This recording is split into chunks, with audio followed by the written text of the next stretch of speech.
This is Eat, Sleep, Invest, the marketing podcast for real estate investors to get more deals.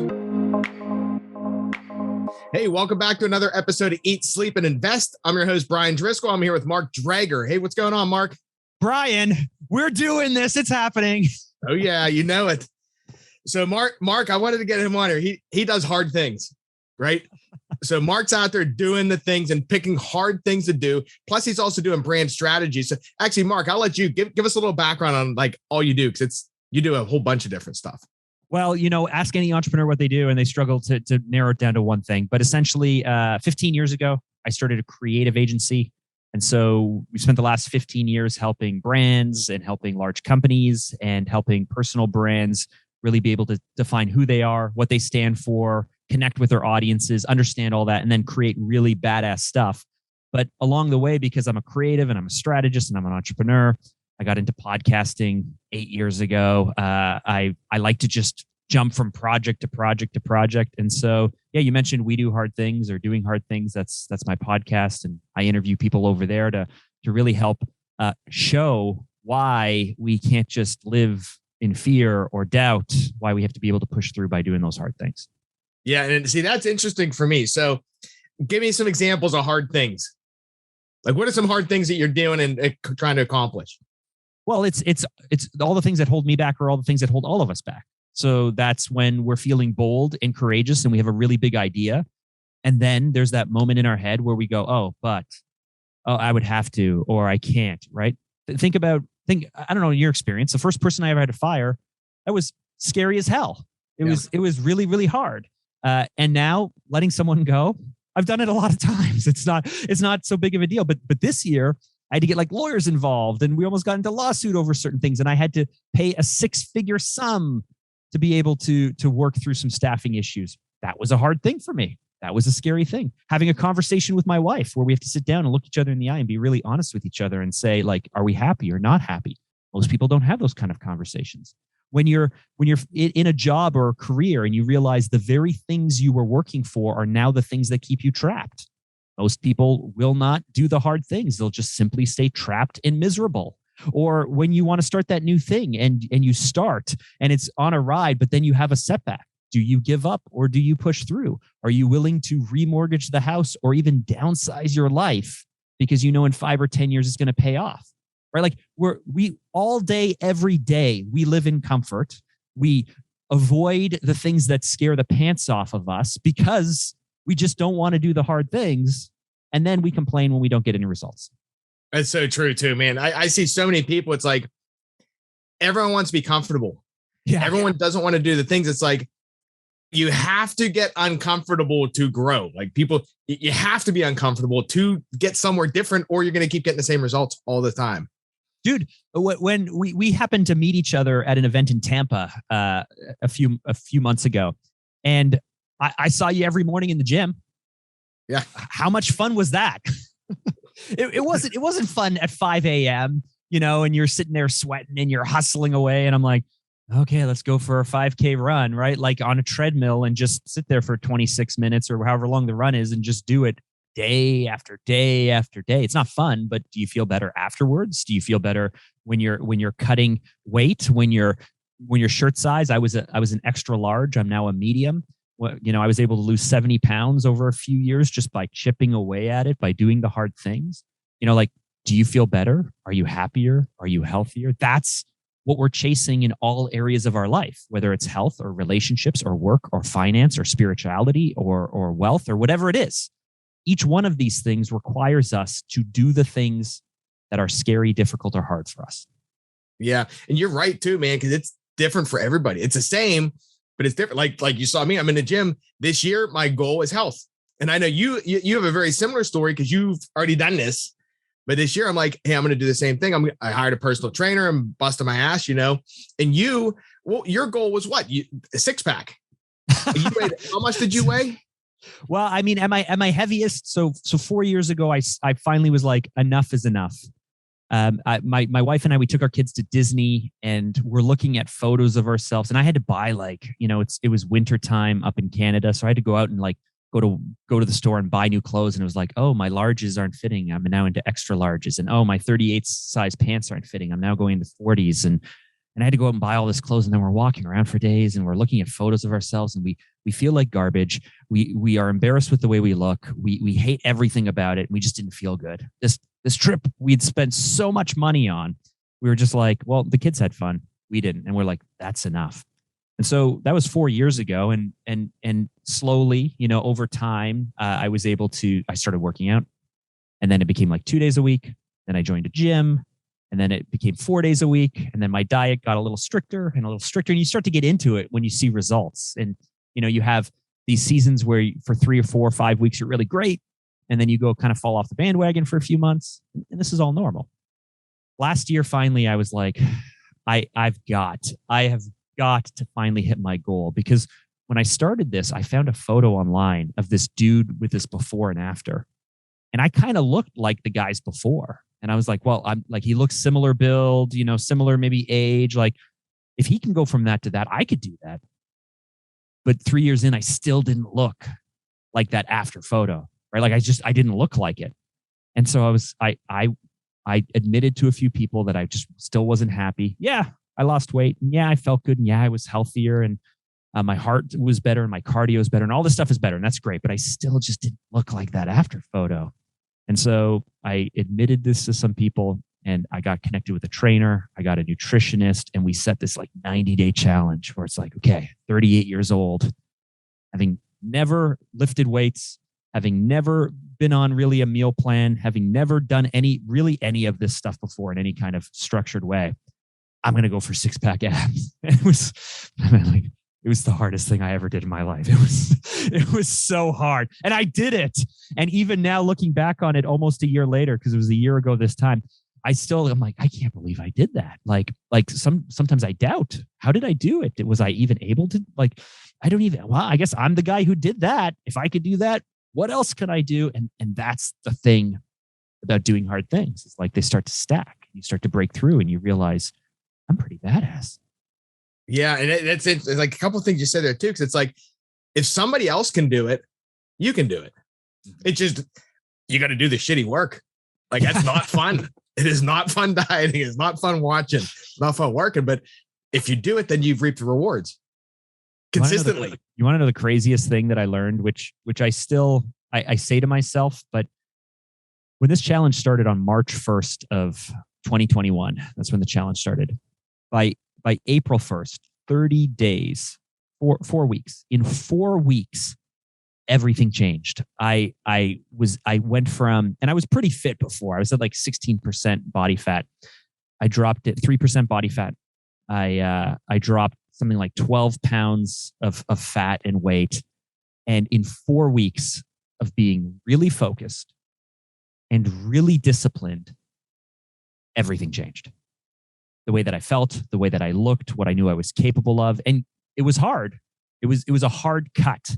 I was like, I started at like 2,000 calories a day, and then I went to like 1,900, and then it kept going down. By Easter, like something like 5 or 6 weeks in, by Easter of last year, I was on 1,650 calories a day, and I'm sitting there. I make this huge dinner. I make this huge ham and this huge dinner, and then we have friends over, and I'm watching them eat, and I'm like starving. I'm watching them eat. I'm drinking just like some decaffeinated tea. My wife makes pie, and I'm just like sitting there staring at their food. And they're like, "Do you want some?" And I was like, "I'm not going to have that." And but the lesson that I took away from it, which blew my mind, is we often think that it's going to take months or years to see any kind of change happen, to get any kind of momentum, and it feels too long, too scary, too big. It's going to take forever. In 4 weeks, in 4 weeks of focus and hard work and extreme dedication, you can change your entire world. If it's sales, in 4 weeks of hitting your numbers and putting in those calls and putting things together, you will get revenue. If it's in your relationship, 4 weeks of spending time and energy and care pouring into the person that you're struggling with, you will make breakthroughs. Your health, whatever it is, in 4 weeks, you can. It's crazy how much you can change if you just put the like really intense time, effort, and energy into it. Yeah, no, I'm with you there. I see it a lot too, because I do a lot on the real estate side. I deal with all real estate investors. And in this space, there's a lot of courses. Mm-hmm. So I see a lot of people get in the mundane. They're just, hey, you know what? I'm not ready yet. I gotta keep learning. I gotta do this, which is fine. It's in their head. And it's like you did. Okay, you go out and work out, you exercise, you get in a decent shape, but you're doing it. You're taking that action, and then pull the pro in. It's like, okay, now I'm serious. I don't want to go learn in a 4 years worth of nutrition. I can pay somebody now to bring that in and teach it. Then I just have to do it. So a lot of people, they just need to go out and actually jump in the pool, because you can swim. Yeah. And it's funny though, because it's like, I'm entrepreneurial. I don't like people telling me really what to do. And I don't really like following systems, and I don't really like to be that consistent. I like to wake up and decide, what do I feel like doing today? Don't we all? But hey, when I did exactly what they wanted me to do, I worked out exactly what they wanted me to do every single day. No compromise, whether I was tired. There was one time I was having a mastermind call with one of my friends, and I didn't get my workout in, and it didn't until 10 p.m. I usually go to bed at 9:30 because I get up early. I'm up there at 10 p.m. finishing my weightlifting workout. I was tired. I could have given myself a pass, but I did what they told me to do. And the nutritionist, when they said, like, eat this many ounces of this at this time of day, I did it. And guess what? I got results. I didn't have to invent something new. I didn't have to have my version of it. I didn't enjoy it. It took me a few weeks to figure out. There were a few things I had to unlock in my brain to figure out how not to fight it. But when I stopped fighting it and I just did what my coaches who have done it before, who know what they're talking about, when I literally just did what they said, I got results. Yeah. That's huge advice there too. It's like, take action. And then just find the right people. Like, make sure you find those people that are good, that you can trust their results, and you can follow it blindly. Like, if you find the right people, don't jump into bed with everybody. Like, pre-qualify the people and make sure but then follow it. Like, commit, and just, it sucks. Like, some days you don't want to do this stuff, and you just do it anyways.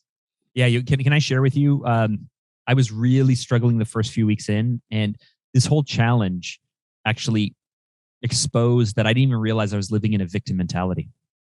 And I can catch myself falling into it now, but I didn't realize until I did this challenge that I approached business and life and a lot of things as a victim, where things were happening to me and I maybe didn't have control over it. So we're a few weeks in, and honestly, the meal prep time, the amount of time, like, it was really, I was struggling to stay on top of it. And I kept saying to my coaches, like, guys, do you not understand that I'm an entrepreneur, that I run these businesses, that I don't have time to just make this stuff? Like, and do you not understand this? And do you not understand that? And like, I wanted them to cater more to me. Right. And finally my coach, I was about 2 weeks in, and I was really struggling. And he says, do you feel like we're not listening to you? And I said, no, I feel like you're not listening to me at all. I keep telling you these things and you guys aren't doing anything. And then he's like, this is what you signed up for. If you want the results, you do it. If you don't want the results, you can stop. But this is what you signed up for. So what did you think this was going to be like? And I was like, okay, this is what I signed up for. Okay, right. This is what I signed up for. You're right. I do want this. This is what I signed up for. And okay. And it was just like, that was it. That was it. And sometimes I now, when I'm working with other coaches, I actually coach them to remind me of these things. Hey, I might fall into a victim mentality. I might want things to be easier. I might push you to try and cater to, because I'm A-type and I can give you really good reasons why I'm smart and I'm all of these things. And I'm going to I have a tendency of like overwhelming people and lining up these yes men. Whereas the truth is, it's like, this is what you signed up for. This is what you have to do. Do you want to do it or not? You know what? That strikes a chord too. I'm the same type of way. It's like, no, don't you guys understand? Like, I'm working like 16 hours a day. Don't you understand? It's like, I can't do that. And then, yeah, you're right. If you want the results, like you can't get through the wall without breaking through it. Like you can't, it's just, you have to go through. Yeah. So there's a lot of people. Yeah. The A-type personality in your head, like my head. It's like, well, guys, don't you know what's going on here? Like, I can't do that. And really, you're just defeating yourself. 100%. And we're really good at it, especially if we're super busy. If we're building upon past successes, right? Like sometimes we just need people to remind us of that. And, I have a really good friend, Nick Bradley, who hosts this amazing podcast called Scale Up. And he's this ultra runner. I've never done ultra runs. I don't know if you've ever done ultra runs, but he's this guy who runs, like 100-kilometer or 100-mile races and stuff. And I love to ask this question of people like this, but I always ask, like when it's like 2 a.m. and you've been running, you're not even halfway through your run, but you've hit 50 kilometers or something, 50 miles. And it's 2 a.m. and you're tired and you're cold and you're hungry and your body's screaming at you to stop and you're hallucinating, because often you're hallucinating at this point because you're not sleeping. What do you tell yourself? Like, what do you tell yourself to keep going? And he's like, you know what, Mark? I have this wristband and I always remind myself, this is what I came for. This is what I came for. The whole reason I spent all this money and all this time and everything training is for in this moment. This is what I came for. And I was like, oh, I love that so much. And so the more that we do these things, the more that we face these hard conversations, the more that we put ourselves in discomfort, the more we start to realize what we're capable of. But on top of that, this is what we came for, right? So, if we're taking on a really big project that's stretching us outside of our comfort zone, because it's maybe it's you're financing a project bigger than you've ever financed before, or you're a little bit worried about how the deal will come together, or maybe you're, I know you're in the real estate space, maybe you're in a geography you're not used to, maybe you're moving from, residential to commercial, like you're stepping into the unknown and things are going sideways, or you're unsure, or you hit a roadblock. It's like, this is what you came for. This is why you're here. This is the game. This is what you have to do. And so that to me is what Hard Things is about, because the successful people that you look up to, that I look up to, that we all look up to, they don't turn and run from these things, right? They face them, they work through them, and then we only see the results on the other side. We see all like the cheering and the magic and all of that stuff, but just the day after day after day of facing and doing those hard things is the thing that we later celebrate. And so you, me, all of us, we just got to get better at it. Yeah. Yeah. I always just think too, it's like, you got to get comfortable with those uncomfortable things, like the sucky things. It's like, okay, how can I be cool with this? I don't know about you. Do you ever get cool with it? I'm not, well, you know what? I kind of tricked my brain. Like, so I started working out this year. I'm like, you know what? I'm paying in sweat. The more I'm sweating, I'm paying. It's like, that is my payment to get where I need to go. And I'm tricking my brain. Like, okay, well, good. We're sweating. I always think of myself as being baptized in it. So there's a certain amount of when your sweat and your breathing and your muscle ache all kind of falls into sync. There's a certain feeling you get, but I often think of it as like this in a non-religious sense, of course, but this idea of cleansing or baptizing myself, like it's just like helping wash all of that stuff off, and I can show up afterwards as a better version of me. So that's what I trick up here. Yeah. I sometimes too, like, okay, so I wake up real early in the morning. Like I saw you down the gym super early. So sometimes I'll look back at like noon or so. I'm like, you know what? That's already done. Like I feel fine now. Everything's done. If you get your hard work out of the way, you don't have to think about it till tomorrow. Like it's done. You don't have to dread it at the end of the day. It's like, get the hard stuff done first thing if you can. Yeah, I work out 2 to 3 times a day. So it feels like it's never ending now. So, like yesterday, I do my morning workout, which is more cardio based and it's more fun. I go to Orange Theory. I really like that. But then later in the day, I do my strength training. So I go for a walk with my wife at 4 p.m. I come back and I do about an hour of strength training. And so I'm finishing up and it's just like, I'm training for a Spartan race right now. which I've never done before. And so it's in a month. I'm a little bit worried about it, but I'm doing all this stuff that I don't like, full thrusters and burpees. And I'm just like, and I'm like, oh God, good, I'm done. And my wife's like, oh, good. And I was like, now I don't have to work out until 25 minutes from now when I have to do my core workout. It's just like, sometimes it's never ending, it feels like. And yet, I know like people can go back through my Instagram folder, like when I was 70 pounds heavier, when I was much, much bigger, when I was out of shape, I didn't have the confidence I have now.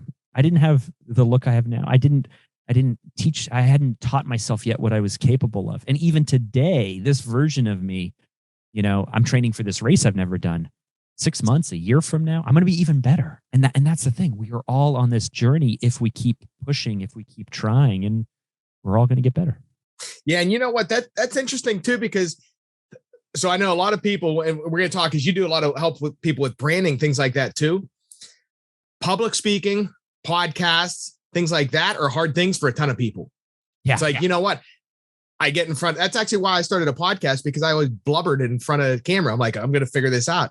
But a lot of people have problems with that, getting in front of a camera and their brain like clicks and it doesn't work. So that's another thing you help out with on that side too. So pay people that want to speak and people that want to get out there and make themselves look good. Number one, a lot of times you might be uncomfortable. You've never done it before. Like, what do you do on that side? Well, on the branding and strategy side, so I've owned a creative agency for a very long time, as I mentioned. And essentially what I've learned is all of the stuff that I was just talking about, doing all those hard things, still applies to your business. It applies to your operations. It applies to your marketing. It applies to your brand. It's all the same stuff. If you are doing the same thing and getting the same results in your health, there's no difference than if you're doing the same thing and getting the same results on your sales side, right? I had this idea when I started my company. Is like, I got to get to $1 million revenue. I got to get to $1 million revenue. And it took us 4 years to hit $1 million revenue. But then for the next 5 years, we stayed at $1 million. Within like a $30,000 or $40,000 window, up or down for 5 years straight. What was that? What was that in me? What was that in the system? What was that up here in my head? Why was it that no matter how hard I worked and the different things I tried, I continued to hit $1 million every single year, year after year? There's something going on there. And so I could have continued to do the same results, or sort of do the same actions and gotten the same results. But instead, I did something really hard and scary, and I let go of my business development director, and I took back over sales, and I put myself in an incredibly uncomfortable position where it was now my responsibility, and I had to do it. And guess what? We saw 80% increase. We went from $1 million to $1.8 million in 1 year because I did something different. This is true for branding, for marketing, for sales. It takes courage. The brands that we look up to and admire are the brands who say something or do something or invest in certain ways where we're like, they are badass. I can't believe they said that. I can't believe they did that. That is so cool. It looks so great. And then we get super excited, and then we do our own stuff, but we trim and cut all these corners. We go like, well, I can't say that. And I can't be that different from my competitors. I need to look just as good as them. And I certainly couldn't make that type of investment. I don't know if it'll work or not. And so we have these death by 1,000 little cuts.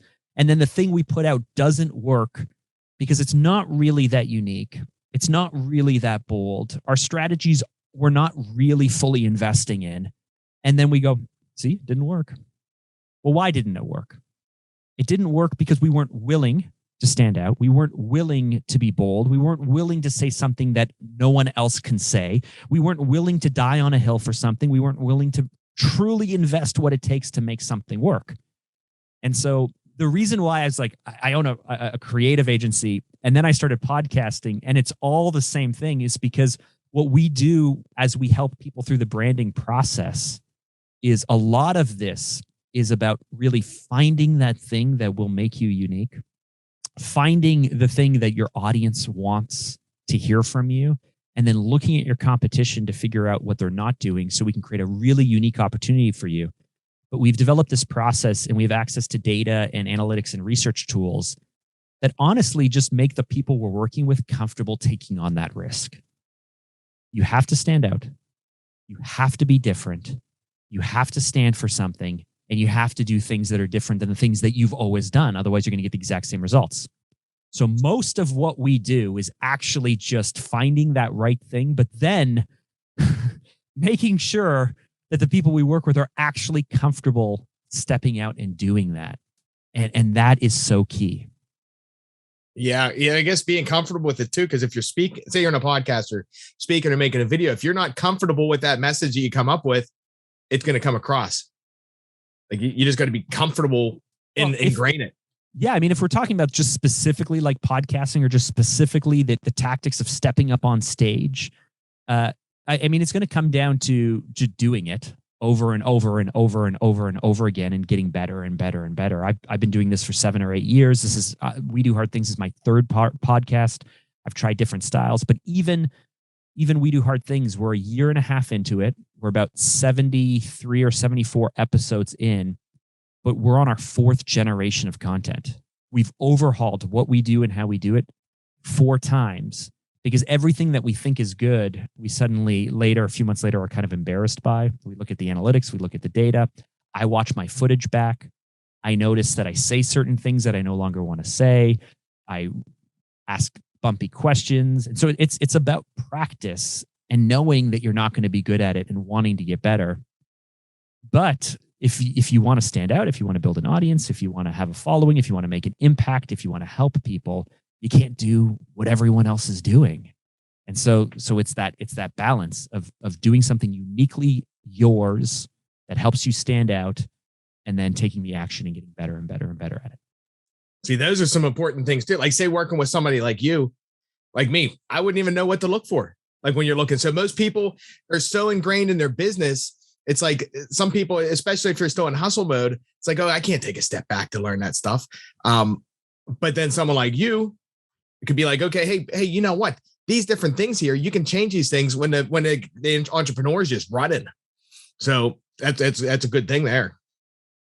Yeah, I mean, anytime that you can have a coach, so anytime you can have someone come in who can just point out and go like, never do that again. See these 3 things that you just did? Never do that. And I have friends who do that. I'm lucky enough to be connected with people really at high levels, and they'll just. In January, I had a friend go through a few episodes of my podcast, and he sent me like 8 pages of notes, and it was like, never do this again, never say that again, stop saying like just hammering me on these things. And so sometimes you need people who can come in, who can spot what the issue is or the challenge is, and this is coaching in any regard. But yeah, I mean it helps you move so much quicker, so much faster when you can bring those people in and they can spot the challenge and then unlock it for you. Now, what do you do for, say someone comes to you like, hey, Mark, I want to take my business to the next level. I need to get, I need everyone to perceive my business as I think it is. I need to find out the different things. So what all do you offer? Do you do coaching? Do you do the whole process? Explain that out. Explain the whole, like what all you offer there.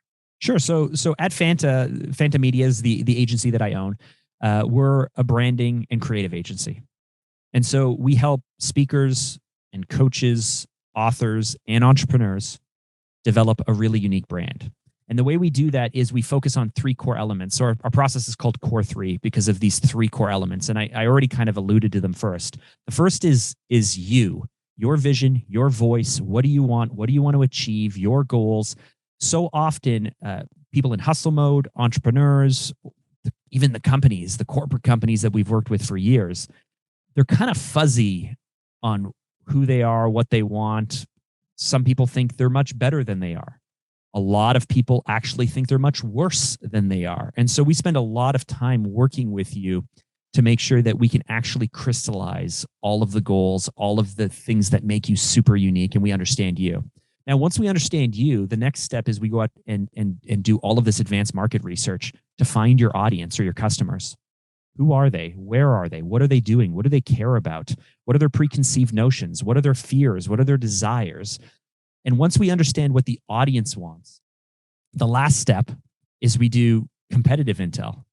So we're going to find out, we do these really unique audits on competitors to find out what's happening in the market, who's doing what are they saying, what's working, what's not working, where are they investing their dollars. And once we understand what you want and what makes you you, and we know what your audience wants, and we know what your competition isn't doing, in the middle of that overlap is the way you need to show up. Often this question comes up a lot of times in mindset or in other areas of business, like, how do you need to show up? If I want to be an athlete, I better show up like an athlete. I better do the things athletes do. And so in your branding, what's true to you and what your audience wants and what your competition isn't doing is really this magical, unique place where you can show up true to you, exactly as your audience needs you to show up, saying, looking the part, all of that stuff. And you're doing it in a way that's different from everyone else. Now we've got something. And so we take people through this entire process. It takes about 6 weeks. We also have like a 1-day crash course that we can just kind of teach it to you, but you don't have access to our tools, but it's a 6-week process. And then once you have that, now all of your tactics. So what do you say on your website? What do you have on your funnels? What do you have on your landing pages? What is your bio on your social media channels? What content should you produce? Hey, should you even be on social media? Which social media channels should you be on? All of this stuff becomes clear because we have all of the market research on your competitor or on your audience and your customers. We know exactly how you need to show up. We know what your competitors are doing or not doing. And all of your tactics can become clear. And now you can get to actual work of creating stuff based on data, based on reality. You're not just, a lot of times people are trying things and there's so much uncertainty. It's like, we can figure this all out. We can create a really strategic approach. And then now it's just the tactics. It's just go out and make it happen. Yeah, that's cool too with going on data, because a lot of people are like, hey, I'm just going to do it. Yeah. Which is good. Start taking the action first. Just get out there and start doing this stuff. But then it's like, okay, we have 90% waste here. 90% of our efforts is wasted. Get it in front of the right people with the right messaging. Well, and unless you take a really analytical approach to it. So if you have like let's just a really simple scenario here. You're going to run Facebook ads to a landing page. If you're going to do that, your Facebook ads are probably going to be set up in a way where you're split testing different audiences, or you can't do interest anymore, but different audiences. You're probably going to split test different ad creative with different messages, with different calls to action, going to a landing page, and on a smart tool, the landing page headline will change or your calls to action will change, and you'll split test everything. If you have enough dollars, if you have enough volume to be able to run those split tests day after day, week after week, month after month, you will get to some really great answers. But how much money are you going to burn through testing all of these different things? Because frankly, you're kind of just going from your gut. Now, with our process, we have to take a step back. Some people aren't comfortable taking 6 weeks to stop doing things. We have to make an investment. Some people aren't comfortable making that investment.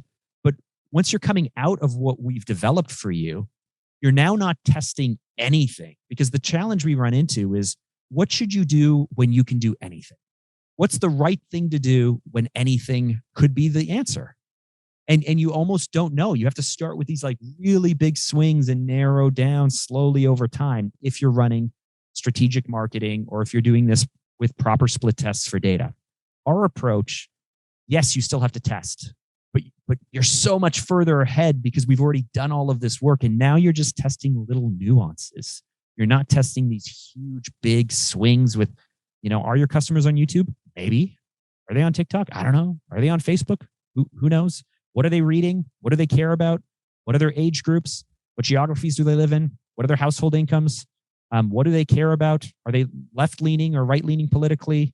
Do they prefer to invest in certain things? What messages do they want? Like, I'm just going off the top of my head here, but these are all the types of things we can answer before we start the action of spending money. And if you don't have all of that money to spend, I don't even know what you do. You go out and make a website. You kind of come up with some messaging. You do what I did 15 years ago, which is you spend years figuring this stuff out by just talking to people and making mistakes. Today, it's so much easier, man. We have many more options than we did in 2006 when I started. Yeah. And you know what? Especially because I come from a marketing background, the data is so huge that can save you so much money and so much time. You can, and it could be the difference of, okay, you're $1 million business or a $100 million business, just by the different things you're doing there. It could be that drastic of a change because your whole message and your whole demographics and who you're targeting, like you're not, you hone in on exactly who you want to. Like I see a lot of businesses going after everybody. It's like, no, this is your real audience with the money. These are the people that are going to take all your time, but these are the people that you can really help, skyrocket your business, different things like that. So Mark, I agree. Very valuable. Yeah, let me give you one example. Like this is the type of stuff that we don't think about, but I find super, super interesting. Maybe your audience does as well. We wanted to just quickly take a look at a snapshot of high net worth individuals in California.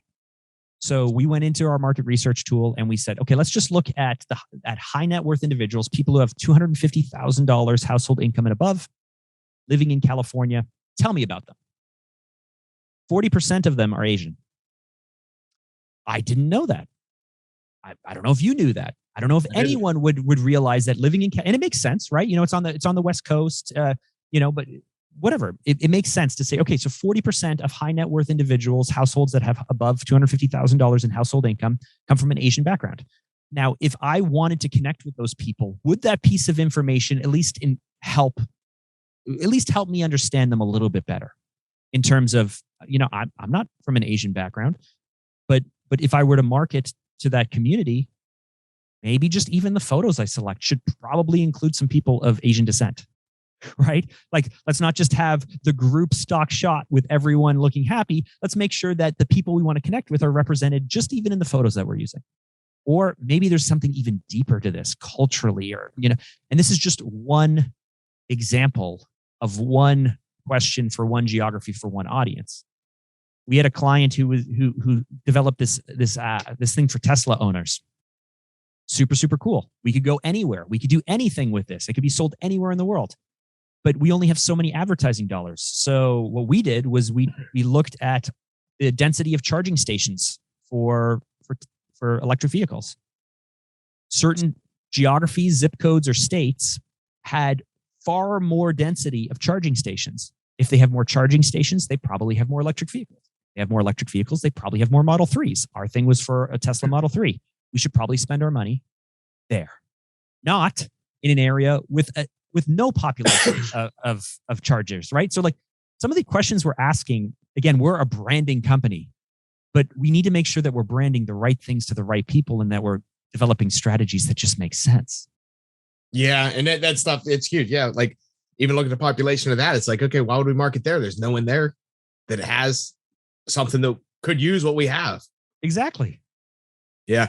So Mark, if people would like to work with you, how do they get a hold of you? And how's that work? Like, what's the best way to communicate? Yeah. So, I mean, the easiest thing to do is just go over to Instagram and IG, but just DM me directly. So my handle over there is Mark Drager, Drager.